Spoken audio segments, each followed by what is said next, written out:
Don't worry. Glenn's just my placeholder husband. Like training wheels, but with back pain. Olivia shouted across the patio, holding a wine glass like it was a microphone. Laughter exploded around her like a popped vein. Her brother snorted red wine into his napkin. Her aunt nearly choked on deviled egg. I was the punchline, again, but this time it wasn't some passing quip at home. It was a full monologue, in public, under fairy lights and citronella candles. Her high school friends, who'd flown in from Phoenix, nodded along like they'd always known I was some benign little mistake. She kept going. You know how some women marry their soulmate and others marry Glenn? More cackling. My name, my actual name, bounced off tiki torches and settled like ash on the potato salad. I laughed, just once, quiet, barely a breath, enough to make it seem like I was fine. But I wasn't. Someone was filming. I noticed it right around the time Olivia shouted, "He's used to it? Don't worry," and did a little finger wave in my direction. My chair was angled slightly behind the rest of the group, just enough to not be in the circle, but close enough that no one could say I wasn't there, which, ironically, has been the unofficial tagline of our marriage. There's something interesting about humiliation when it comes from someone you once defended in front of your mother. Feels earned, deserved, like a long punishment for being the guy who always chooses peace over dignity. And no one there, not her family, not the guests, not the guy filming with a Bud Light in one hand, found it odd. Because to them, I wasn't a person. I was set dressing. Now, let me say something before we go any further. If you're still listening right now, odds are you've been on the wrong side of the joke too. I know that voice in your head that says, it's not a big deal, just laugh along. But let me tell you something else. Over 97% of people who hear stories like mine never actually hit that subscribe button. Maybe today's the day you do. Because stories like this, they don't come from nowhere. They come from silence. Anyway, we stayed for 2 more hours. I refilled drinks. I played horseshoes with her cousins. I even helped her mom bring out a tray of fruit like the good little practice husband I apparently was. Olivia never once looked at me directly after the joke. Not really. She looked through me, like a host managing a particularly bland appetizer. I didn't sulk. I didn't roll my eyes. I just smiled like I always had. When it was time to leave, she drove. I stared out the window, counting the number of gas stations we passed before she even acknowledged the night. And when she did, it was with that same dismissive giggle she'd worn since our 2nd year of marriage. "Oh, come on," she said. "You're not really mad about that, are you?" "No," I replied. "Why would I be mad? It was hilarious." "Exactly," she said, with a yawn so dramatic it could have won her an Emmy. "You're too sensitive sometimes. You know that's why people think you're weird." People. Not her. People. Just a floating, invisible jury I was constantly being tried by. That night, we stayed at her brother's house. Guest room. Beige walls. A mattress that sloped toward the middle like a tired smile. She brushed her teeth while I stared at the ceiling. Said goodnight without eye contact. Climbed into bed without a word. Rolled over. It was quiet for a while. Then she mumbled, almost to herself, "God, you really do take everything so personally." I didn't answer. She fell asleep to the sound of the ceiling fan. I stared at the corner of the room where her suitcase sat half unzipped. A pink leather toiletry bag hung out of it, mouth agape like it too had something to say. I got up around 2:40 a.m. I remember because the little alarm clock had a dead pixel on the 2nd digit. I remember because it was the last thing I saw before I started moving. Quietly, deliberately, I opened my own suitcase. I zipped it. I didn't bother turning on the light. And then I left. She woke up alone, which wasn't unusual. Glenn had always been an early riser, the kind who made coffee with that pathetic little whirring machine and read the same 3 news sites like they change overnight. But the silence felt off. No smell of coffee. No glass clinking in the sink. Just the whir of the ceiling fan and the hollow, breathy stillness of a guest room that had seen more polite tolerance than intimacy in recent years. She yawned, stretched, and reached for her phone. 2 group messages from the family chat buzzing about last night's epic roast. Complete with a blurry still of her mid-joke, hand gesturing toward Glenn's expressionless face in the background. Olivia smirked. "They loved it," she muttered to herself and slid out of bed. She walked barefoot down the hall, still wearing the oversized wine o'clock tee she thought was quirky in that Pinterest mom way. Something caught her eye near the bathroom door, a folded piece of thick stationery, The kind Glenn bought in bulk when he was going through his write real letters phase. It was perfectly centered on the granite counter, just below the mirror. She opened it. Thank you for the years. That was it. No name, no apology, no hint of emotion. Just 7 words in that sharp, deliberate handwriting of his. She tilted her head, unsure if it was sarcasm or sincerity. Then she noticed his toiletry bag was gone. The toothbrush holder was empty. She checked the guest room. Suitcase, gone. Phone charger, gone. That ratty old copy of The Things They Carried he kept on his nightstand for no good reason. Gone. She blinked. Well, she muttered. This is dramatic. She still thought it was some childish sulking thing. Glenn had always been too proud to argue, too mild to explode. This was probably him teaching her a lesson, hiding out at a Motel 6 or some Airbnb with no Wi-Fi and a passive-aggressive journal. She tried calling his phone. Straight to voicemail. Still trying to act unbothered. She texted, Really? You sneak off like some Lifetime character? Call me. No read receipt. No response. She rolled her eyes and walked outside. Her brother was loading coolers into his truck from the garage. Hey, she called. You see Glenn this morning? He didn't even look up. Nope. Saw a moving truck a couple nights ago though. Thought maybe someone on the block was shifting stuff around. That stopped her. What kind of truck? He shrugged. White box thing. No logo. Was here maybe 20 minutes. Didn't think much of it. A sound started in Olivia's stomach. Not fear. Not yet. But unease. That slippery gut feeling that tells you the situation is sliding out of the frame and you don't know where it's going. She pulled out her phone again and dialed his work number. Hello. This is Glenn Mathers at Davidson & Lowe. Beep. The voicemail cut in instantly. She hung up and tried his email. Nothing bounced back, but the server responded with an auto-reply. This email is no longer active. Still, she told herself it was just him being petty. He was dramatic, wasn't he? Quiet, sure, but sensitive. He was probably somewhere writing a poem about her cruelty with herbal tea and that dumb scarf he wore in October. By noon, her certainty was gone. She drove to their house, her house now, technically, though she never liked the way it smelled after he cooked fish. The driveway was empty. The key still worked, but something was different. The den was cleaner than it had ever been. The cluttered tray of receipts he always said he'd sort? Gone. His side of the closet empty. The drawer where he kept his passport, the old VHS tapes, the checkbook? Hollow. She pulled open the top desk drawer and froze. Inside, neatly stacked, were several manila folders. Each one labeled. Utility accounts, transferred. Joint checking, closed. Stock account. Glenn, transfer complete. It was then she noticed a post-it, placed dead center in the drawer. You laughed. I listened. The bathroom mirror had fogged up slightly from her earlier shower. She turned back toward it now, expecting to see herself. Messy hair, oversized t-shirt, mildly annoyed. But the look on her face startled her. This wasn't a game. This wasn't a tantrum. He hadn't just left. He had disappeared.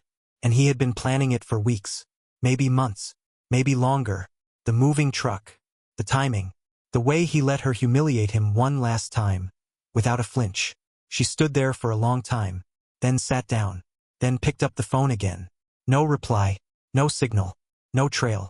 Glenn's always been sensitive, Olivia said, pushing a cucumber slice around her salad. He probably just needed a break. He'll be back once he's done pouting.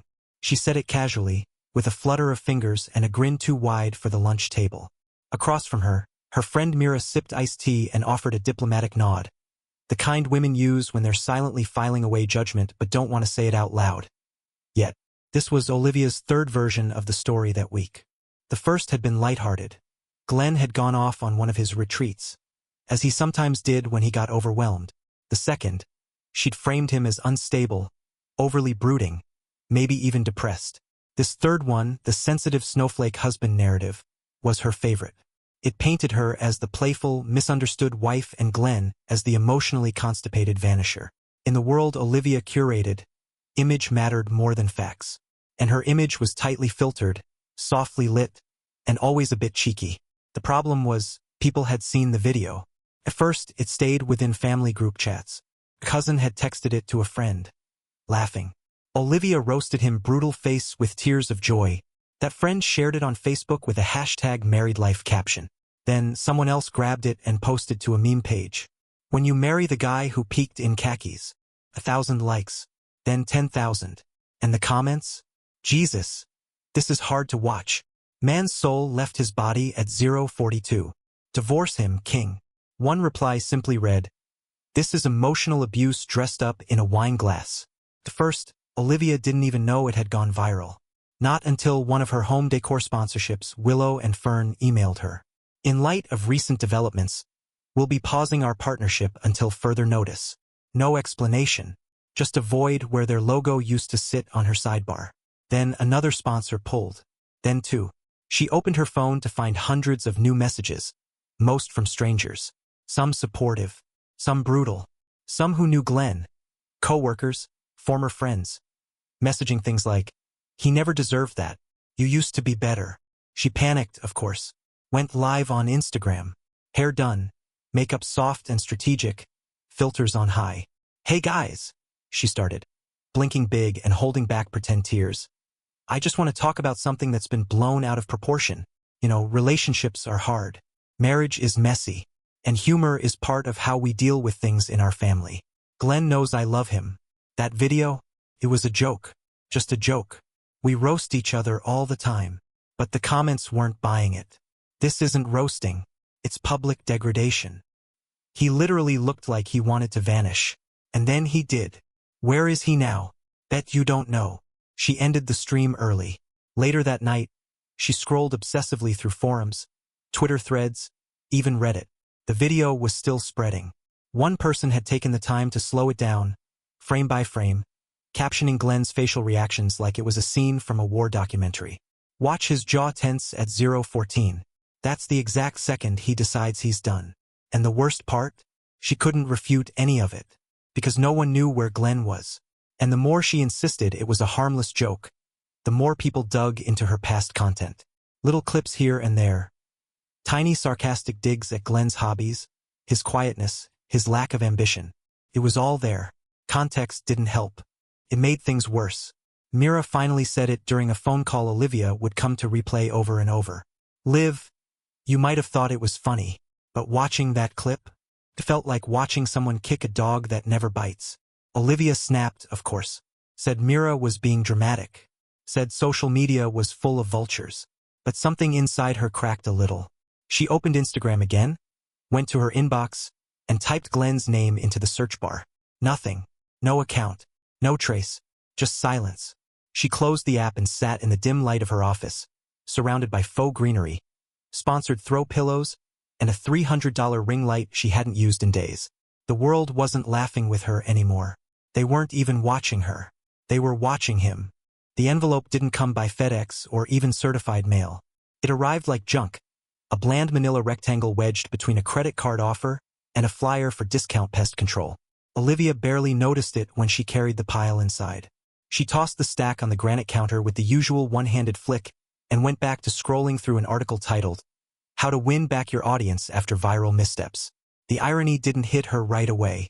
It was only hours later, when she was microwaving leftover couscous and needed a napkin, that she spotted the envelope again. It didn't have a return address, but the corner was embossed faintly with a name she almost didn't recognize. Schulman, Weber, and Lyle LLP. She froze. Glenn had mentioned them once. Over 5 years ago, in passing. "Smart firm," he'd said. "If I ever needed to really clean house, I'd use them." At the time, she'd laughed. "You? What, you hiding offshore millions I don't know about?" He didn't answer. She remembered that now. She opened the envelope with the same care you'd use on a letter from a hospital. Inside, a neatly clipped stack of documents. Legal ones. The first page had her full name in bold across the top, Olivia R. Denning Mathers, hereafter referred to as Second Party, and the title, Dissolution and Division of Assets. Her stomach tightened. She flipped through. Pages of agreements, notarized affidavits, lists of account numbers. The joint savings account had been split and redirected, his half already transferred out. The vacation property in Wessington had been sold, proceeds deposited elsewhere. Even their tiny stake in that boutique candle company Glenn had invested in 3 years ago had been reassigned to a trust under his name alone. Every page was methodical, precise, and every signature dated weeks before the reunion, weeks before the joke, before the wine. before the cameras and the laughing cousins. He hadn't left because of the video. He'd left after it because it confirmed what he already knew. That hit her like a fever in reverse. Cold. Bone deep. Her knees went soft, and she lowered herself to the floor without realizing. The microwave beeped, loud and oblivious. She reread the note on the final page. Not in handwriting. Printed simple. All filings completed as per verbal agreement. Client requested no further contact be made with second party. Verbal agreement? When? She blinked, fingers trembling as she checked the timestamps. The dates weren't random. They fell in the same week Glenn had gone to that so-called client meeting in Albany. She remembered it had annoyed her, because he'd missed her cousin's engagement dinner. She'd called him selfish for that. He'd taken the train, come back quiet, quieter than usual. And now she knew why. He hadn't been gone for work. He'd been meeting lawyers, preparing, building an exit. Not emotional, not vengeful, just exact. Her mind raced. How did he manage this? The bank accounts, the property, the investments, all without tipping her off? She hadn't even noticed. Too busy filming haul videos and mocking his reading habits. She went to her laptop and logged into the joint bank portal. Or tried to. Account does not exist. She checked the backup business account they'd used for their LLC. Access denied. Ownership transferred. Everywhere she turned, she found locked doors. Behind each one, Glenn had already been. Had already turned off the lights, swept the floors, and left without so much as a creak on the stairs. He hadn't escaped. He'd orchestrated it. And the worst part? The joke hadn't triggered the exodus. It had just been the period at the end of a very long, very deliberate sentence. Olivia's breath turned shallow. Not panicked yet, but something close. That dull thud of adrenaline crawling its way up your spine like cold static. Her legs prickled. He had built his own escape hatch, right under her, and she had laughed while he nailed it shut. She didn't pack a bag, just grabbed her keys and drove. The vacation house in Pinewell was 4 hours away, nestled by a lake with no name and trees that turned blood orange in fall. Glenn used to call it the quiet place. Like it was holy. They hadn't been there in years, not since her influencer deals picked up and his silences grew longer. But if he was anywhere, it had to be there. Familiarity. Comfort. Men like Glenn didn't become drifters. They went to ground. The lock was changed. The porch chairs were different, sleek, gray, impersonal. There were no faded towels over the banister, no yellow watering can he used for the succulents he always forgot to water. A new family lived there now. The mailbox had a different name. She stood on the gravel for 5 minutes before ringing the bell. A man in basketball shorts answered, toddler in one arm. Can I help you? Olivia tried to sound casual. I used to. I'm looking for Glenn Mathers. This was his house. The man frowned. We bought this place 2 years ago. From a trust. No name attached. Just numbers. Trust. That word again. Tasted like metal now. She didn't cry on the drive back. Not yet. She called Davidson and Lowe, the firm Glenn had worked at for 17 years. The receptionist barely skimmed her script. I'm sorry, Ms. Denning, but Mr. Mathers hasn't been with us in, I believe it's just past 5 years now. Where did he go? Olivia snapped. Pause. He relocated. We don't have any updated contact information. He asked to be removed from all internal directories. Relocated where? I'm sorry. I'm not authorized to. She hung up. In the following days, she called every mutual friend who hadn't already ghosted her. Glenn's college roommate. Disconnected. Their old neighbor with the twin Labradors. Moved to Arizona. No forwarding number. Even Gerald, the tech-obsessed guy Glenn used to get beers with, gone. People were missing like puzzle pieces yanked from the board. The worst came when she texted Gwen, Glenn's sister. They used to be close. Used to swap casserole recipes and trade passive-aggressive comments about their mother-in-law. The message read, Hey, I know I messed things up. I need to find him. Please. Delivered. No reply. She tried again the next day. Please, Gwen. I'm begging you. I don't want to fight. I just need to know he's okay. Blocked. That was when Olivia cracked. She hired a private investigator named Delman, the kind of man who wore a blazer over a Target t-shirt and smelled faintly of cigar breath even at 10 a.m. He took the file with a raised eyebrow and said, Disappearances like this don't happen by accident. If he's gone, he wanted to be. She gave him everything. Photos, old addresses, passport copies, a bank login she still had access to before it locked her out. 3 weeks later, Delman returned. He didn't sit down, just handed her a thin folder and waited while she flipped through it. The file was unnervingly light. A few photos, blurry images of airports, receipts for document filings in obscure jurisdictions. Most were blacked out. "What is this?" she whispered. Delman exhaled. "Best I could get." He changed his name legally through a secondary petition system offshore. Used a lawyer I've never seen fail a privacy request. Bought his digital silence. No social media, no utility records in his name. Phones all prepaid, registered under Shelf Core. I've seen criminals with fewer protections. She stared at him, waiting for the punchline. He pointed to the sticky note taped to the inside of the folder's back cover. It was all the explanation he had.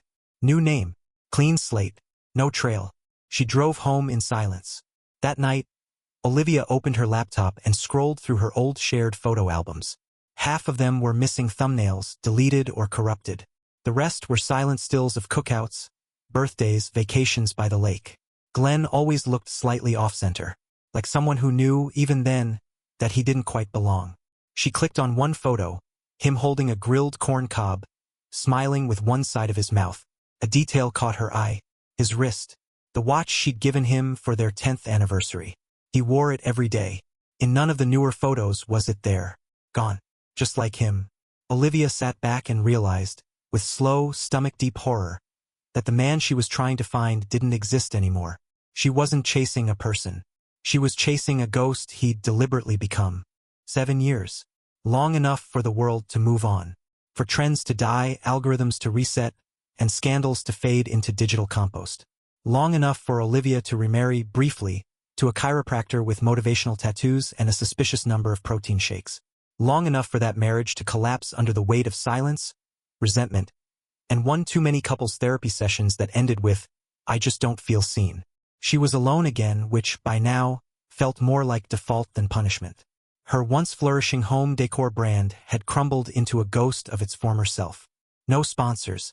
A dwindling audience. She still posted occasionally, grainy videos of sage bundles and beige throw blankets, but even the comments were dry. A few hearts. The occasional, "Where's that from?" Nothing like before. So when her former assistant forwarded an invite to a corporate wellness seminar, Dignity in the Digital Age, Reclaiming Self-Worth in a Hyper-Exposed World, Olivia figured why not. Free drinks, catered lunch, and maybe a networking opportunity with someone still willing to pretend she mattered. She wore her safe dress. Charcoal gray, just above the knee. Makeup clean, classic. Nails a conservative mauve. The hotel ballroom was standard. Bad carpet, round tables with white tablecloths, centerpieces that smelled faintly of chlorine. She sipped cucumber water, half listening to a panel of HR professionals talk about burnout cycles and empathy-forward restructuring. It all blurred together, until the final session. The moderator tapped her mic and smiled too wide. And now we're honored to introduce our closing speaker, a man who's redefined what it means to heal privately in a public world. Founder of the Hartwell Initiative for Silent Sufferers, Glenn Mathers. Olivia's hand, mid-lift toward her glass, froze in the air.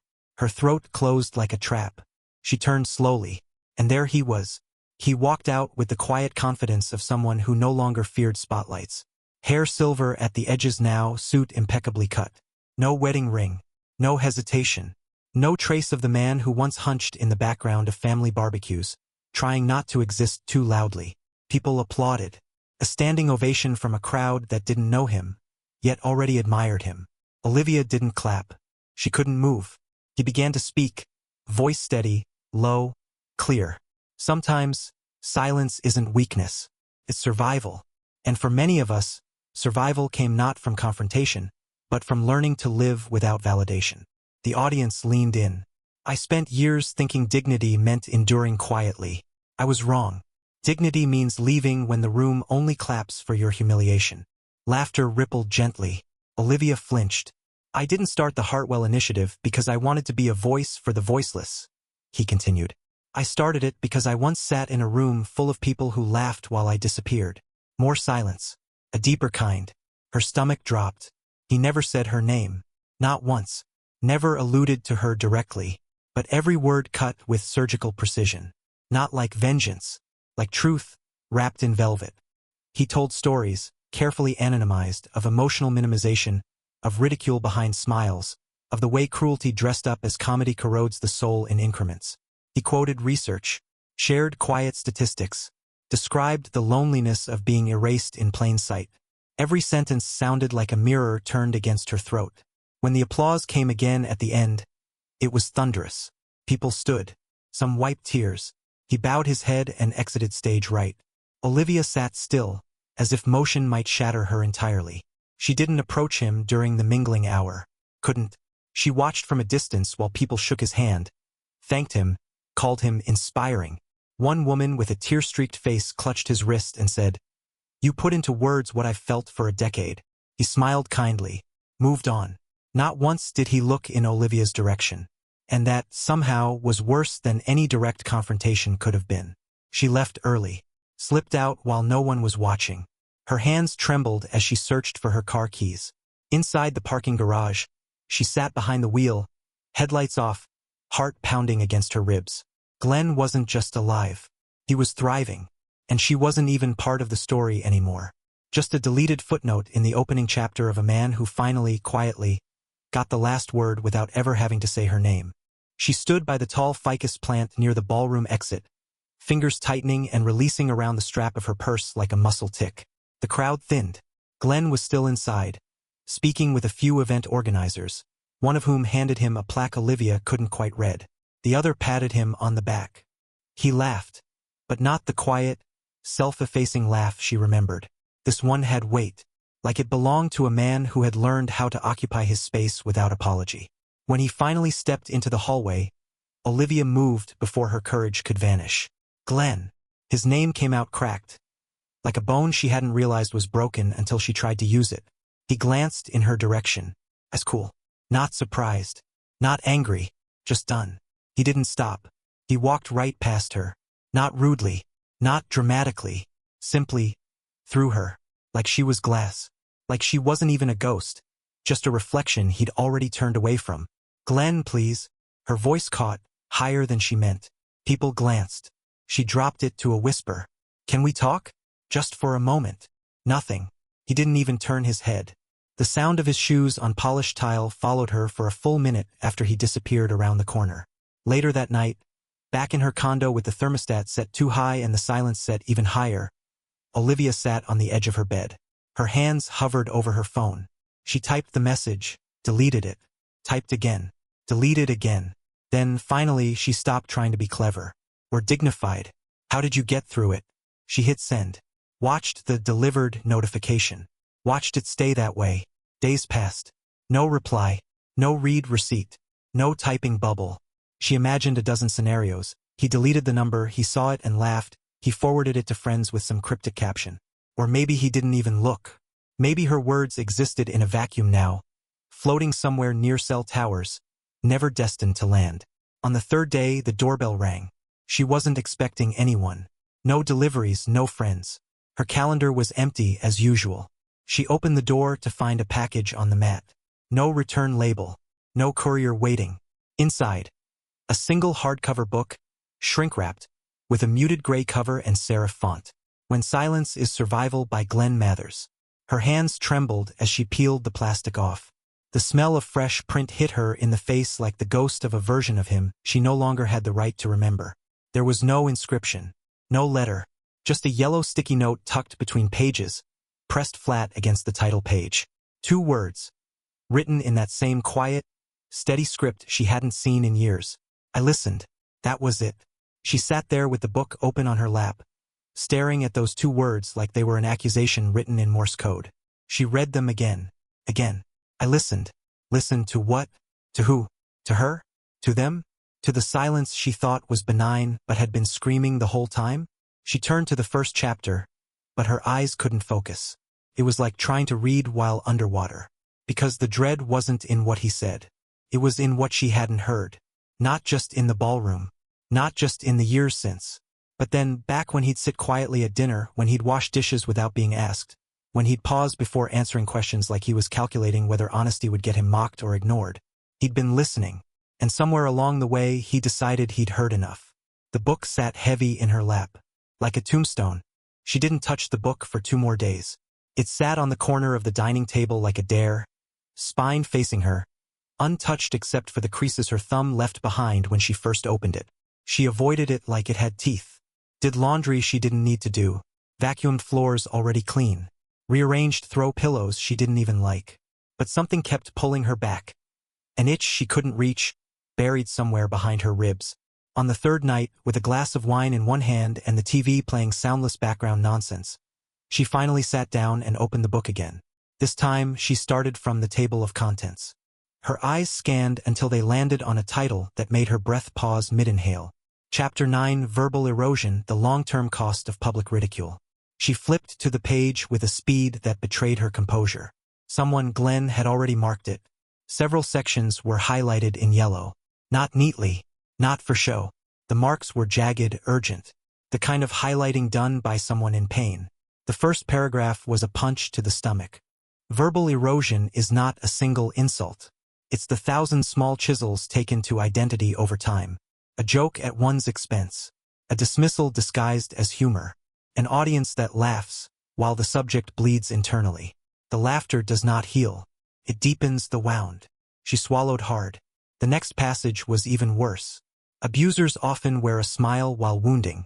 They insist you're too sensitive, that you're overreacting, that you lack humor. And when you finally leave, they ask why you didn't say anything sooner. As if the silence wasn't something they demanded. Her chest tightened. The words didn't feel general. They felt specific, personal, toxic. A line down the page had been circled, twice. Sometimes, it takes one public wound to justify 1,000 silent surgeries. Olivia put the book down. The room tilted slightly. Or maybe she did. She got up, walked to the kitchen, poured another glass, and let the first one sit untouched on the counter like a ghost of who she used to be. Carefree, smug. The woman who always had the last word. Except she hadn't. Not really. She'd been monologuing while someone else was quietly cutting the exit door behind her. And now, with that circled sentence ringing in her ears, she understood something she'd never let herself consider. She hadn't just been cruel once. She'd been practicing. The jokes weren't jokes. They were systems. Rehearsals. Every little jab at Glenn's quietness, his boring wardrobe, his sad little books. His lack of ambition. Every time she'd nudged him in front of a crowd and waited for the laugh track. Those were chisels. And he had bled the whole time. She remembered. Suddenly and violently. One moment. A dinner with friends 6 years back. Glenn had tried to explain something about a research article he read. Something about male social withdrawal being a trauma response. And she'd cut him off, smiling, saying, "Babe, no one here's signing up for your TED Talk. Save it for the cat." Everyone laughed. She laughed. He smiled. But the smile wasn't real. It had been the start of his goodbye. She sat down again, this time on the floor, back against the wall, book on her lap like scripture, trying not to cry. She wasn't just the joke teller. She was the whole damn joke. The applause in the ballroom. The silence in the text. The sticky note. The speech. The circled sentence. Glenn had never shouted. He didn't need to, because this was the scream she never let him have. And it was deafening. The collapse didn't come like a landslide. Came like a leak. Slow, seeping, and impossible to patch. It started with a Reddit thread. The post was titled, "I think I found the woman behind Chapter 9 in Glenn Mather's book." It included a clip from the now infamous family reunion video. Grainy, compressed, but unmistakable. Olivia's voice, bright and cutting. "He's just my placeholder husband." Followed by peals of laughter. The camera panned briefly to Glenn's face. Still, polite, silent. The top comment had over 10,000 upvotes. She laughed. He disappeared. Then he wrote the book. This is her. First, she didn't even know it was happening. A coworker texted her a link with a simple, "Have you seen this?" By the time she clicked it, the thread had made it to the front page. The book cover was next to her face in a side-by-side meme titled, "Before and After Emotional Maturity." It was brutal, viral, unavoidable. Within 48 hours, TikTokers were dissecting every frame of the video. Facial micro-expressions. Tone analysis. One popular account paused the footage at the exact second Glenn's eyes dropped to the ground and said, "This is when he emotionally left the marriage." Olivia's DMs imploded. but not like the last time when she was still spinning the narrative. No, these messages weren't from fans or sponsors. They were from strangers and former acquaintances and digital morality judges with Wi-Fi and time. Some pitted her. This is what happens when you treat people like props. I hope you've grown since then. Others were cruel. You ruined someone and made it content. Rot. Justice via hardcover. Nice.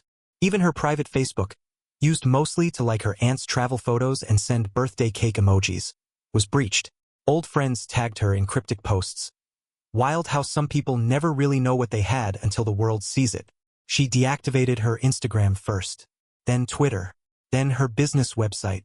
She tried to reframe it all as a social detox, telling herself it would blow over, but it didn't. Her inbox kept refilling like a cursed object. Emails she couldn't stop. Newsletter unsubscribes she never signed up for. A polite but chilly message from her employer. We'd like to place you on sabbatical while things calm down. Things would never calm down. The past had teeth now, and they'd sunk in deep. She turned on her phone one night and found a text from a number she didn't recognize. It was a screen capture of the reunion video again, but this time it was subtitled, captioned for TikTok. Someone had added Glenn's circled quote from the book. Sometimes, it takes one public wound to justify 1,000 silent surgeries. The caption beneath read, and this was the wound. She sobbed, full body into her pillow. Not because she was embarrassed, though she was, or ashamed, though it gutted her. She sobbed because she couldn't undo it. She tried to delete everything. But that one video still lived on her cousin's phone. Her aunt had it saved to Google Drive. Her nephew once used it as a meme in a group chat, and God knows how many backups existed. It was eternal, and not in the nostalgic photo album way, in the cursed object way. She was no longer Olivia, the home decor influencer, or Olivia, the once witty dinner guest. She was now placeholder wife, a case study, a symbol, a warning. She deleted the video from her own files, even though she hadn't watched it in years. But it didn't matter.